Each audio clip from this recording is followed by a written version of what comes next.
আসসালামু আলাইকুম রহমতুল্লাহি বারাকাতু। সম্মানিত দর্শক, আজকে যে বিষয়টি নিয়ে কথা বলতে চাই, আপনারা ইতিমধ্যে হয়তো শুনেছেন, নয়তো শুনেন নাই। বিষয়টি হলো যে গত 17 তারিখে দিবাগত রাতে একটি বাস, অর্থাৎ বাসটি আসছিল হচ্ছে ঢাকা থেকে রাজশাহী। অর্থাৎ এই বাসটি আমরি পরিবহন, অর্থাৎ রয়্যাল ইন্ডেক্সের একটা বাস, আমরি পরিবহন। এই বাসটি ঢাকা থেকে যখন ছেড়ে আসে তখন চন্দ্রার এদিকে আসে। চন্দ্রার এদিকে আসলে বাসটিতে কয়েকজন ডাকাত উঠে পড়ে। তো বাসটিতে কয়েকজন ডাকাত উঠে পড়লে আমরা এখানে যেটা পড়লাম, বুঝলাম এবং খুবই অত্যাশ্চর্যজনক ঘটনা। খুবই আমি মানে আশ্চর্য হয়েছি যে 17 তারিখের রাতের ঘটনা। শুধুমাত্র একটা পত্রিকা, অর্থাৎ আজকের পত্রিকা, অর্থাৎ সম্ভবত এরকমই নাম, আজকের পত্রিকা বা আজকের খবর, এই পত্রিকাটি ছাড়া কোনো পত্রিকা এই নিউজটিকে কেউ ছাপেনি বা নিউজটি কেউ গুরুত্বই দেয়নি। এত বড় একটা ঘটনা। ঘটনাটা হচ্ছে চন্দ্রা থেকে কয়েকজন ডাকাত উঠেছে। ডাকাত উঠে এই গাড়িতে থাকা যতগুলো ব্যবসায়ী ছিল তাদের সকল টাকা পয়সা তো লুট করেছে, ছিনতাই করেছে, ডাকাতি করেছে ৩ ঘন্টা ধরে ইচ্ছা মতো। এরপরে ওই বাসে থাকা কয়েকজন নারী ছিলেন। নারী যাত্রীদের ৩ ঘন্টা ধরে ধর্ষণ করা হয়েছে। ৩ ঘন্টা ধরে ধর্ষণ করা হয়েছে, ডাকাতি করেছে, ইচ্ছা মতো তারা যা ইচ্ছা তা করেছে। এই খবরটা কোনো মিডিয়াতে নেই। ১৮ তারিখে শুধুমাত্র একটা মিডিয়া, সেটা ওই যে আজকের পত্রিকা। এই পত্রিকাটিকে ধন্যবাদ। তাছাড়া অন্য কোনো পত্রিকাগুলো কেন নিউজ করলো না?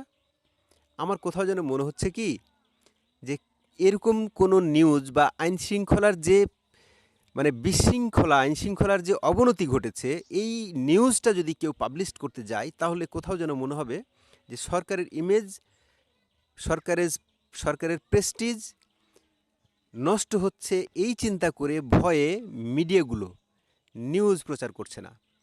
আমরা কোন দেশের মধ্যে পড়লাম?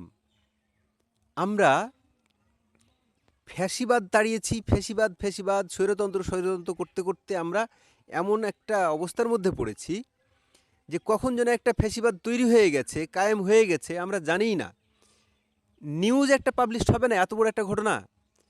এখানে যাত্রীদের মুখের যে ভাষ্য সেটা আমরা পড়লাম, এটা পড়লাম ২০ তারিখে। ১৭ তারিখের ঘটনা ২০ তারিখে পড়লাম। ঘটনাটা হচ্ছে যেটুক পড়লাম আর কি, সেখান থেকে একজন ভুক্তভোগী, ওনার প্রায় ১,৪০,০০০ টাকা ছিল, গুড় বিক্রি করে উনি আসছিলেন ওই গাড়িতে। তো উনি ওনার ভাষ্যে যেটা বলছেন, তার টাকা পয়সা তো সব নিয়ে গেছেন। এরপরে ওই গাড়িতে যখন যমুনা সেতু পার হয়ে যায়, যমুনা সেতু পার হয়ে যাওয়ার পরে ওই গাড়ি থেকে যখন ডাকাতরা নেমে যায়, অর্থাৎ ডাকাতরা নিজেরা ইচ্ছা মতো ৩ ঘন্টা এদিক ওদিক ঘুরিয়ে, তারপরে ডাকাতরা যখন নেমে যায়, তারপরে এই ড্রাইভার এবং চালক এবং যারা ওইখানে ওই কন্ডাক্টর ছিলেন তাদেরকে নেমে যেতে বলেন একটা সময়। এখন নেমে না গিয়ে তারা এক কথায় বলে যে আমরা মরবো, এই গাড়িতেই থাকবো। এরপরে যা হোক, ড্রাইভার বাধ্য হয়ে কোনো একটা হোটেলে গিয়ে থামে।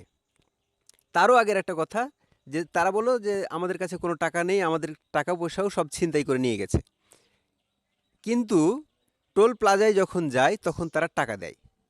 ঘটনা কিন্তু দেখেন, তাদের টাকা নাকি ছিনতাই করে নিয়ে গেছে, অথচ তাদের টাকা টোল প্লাজাতে তাদের টাকা আবার দেয়।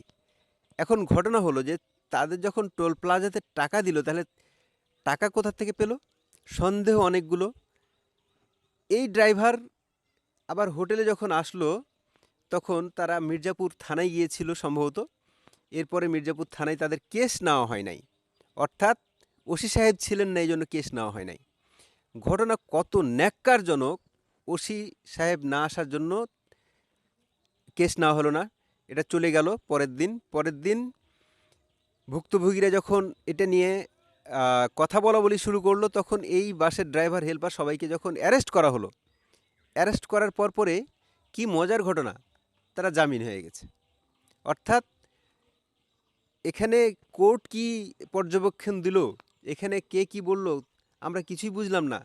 নাকি এই ড্রাইভারদেরকে তারা নিষ্পাপ মনে করলো? মানে অধিকতর তদন্ত করতে হবে আমরা জানি, কিন্তু আমার সবচেয়ে আশ্চর্যের বিষয়, এত বড় একটা ঘটনা মিডিয়া কাভারেজ কোথায়? মিডিয়াগুলো তো লুফে নেওয়ার কথা যে এত বড় একটা ঘটনা ঘটে গেল। যা হোক, আমরা গত ৬-৭ মাসে অনেক কিছুই দেখছি। বাক স্বাধীনতা বলেন, পেপার পত্রিকার স্বাধীনতা বলেন, কিংবা মিডিয়ার যে স্বাধীনতা বলেন, আমরা দেখছি। আর মিডিয়াগুলোকে আমরা ধিক্কার জানাচ্ছি যে তাদের নীরবতা, এই নীরবতা যতদিন থাকবে ততদিন পর্যন্ত বাংলাদেশের উন্নতি তো হবেই না, গণতন্ত্রের চর্চা অন্তত হবে না। সুপ্রিয় দর্শক, ভালো থাকবেন, সুস্থ থাকবেন। আমার মতামতের সাথে আপনাদের মতামতের ভিন্ন মত থাকতে পারে, আমি ভিন্ন মতের মানুষকে রেসপেক্ট করি। দর্শক, ভালো থাকবেন, সুস্থ থাকবেন। কথা হবে অন্য কোনো একটি ভিডিওতে। চ্যানেলটি সাবস্ক্রাইব করে লাইক দিয়ে দেখবেন। আসসালামু আলাইকুম রহমতুল্লাহি ওয়া বারাকাতুহু।